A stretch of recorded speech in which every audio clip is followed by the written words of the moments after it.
We are keeping a close eye on protests outside of Chicago, where demonstrators and authorities have been clashing in front of an ICE detention center in Broadview, Illinois.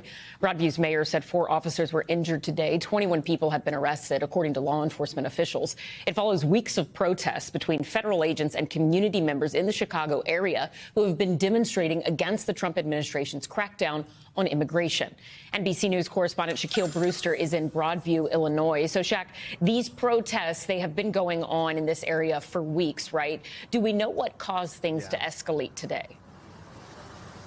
Yeah, I think you and I have talked about these demonstrations in recent weeks that have become these flashpoints. Today's escalation really was sparked by what was a demonstration, a weekly demonstration here with religious leaders who are calling for religious services for detainees in that ICE processing facility, again, here in the suburban Chicago neighborhood. And there was a clash with law enforcement that you saw on this street. And I'll let you see some of the scene behind me right now. It's a cleared scene. You see it's very calm right now, but that, of course, conflicts with the images that you were just looking at. Now, what Broadview's mayor is saying right now is that there were 4 members of law enforcement who were injured in these scuffles, including 3 who were sent to the hospital. We also know that there are about 21 protesters who were arrested. Again, many of them were members of the religious community calling for better conditions at this facility and the stop and for the halting of ICE arrest. And we have the statement from the mayor of Broadview making clear who she's blaming for these clashes that we've been seeing and that we saw today.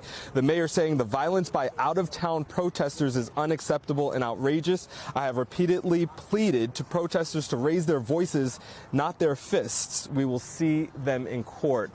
We do not know the specific identities of those arrested. We're promised those by authorities later today, Ellison.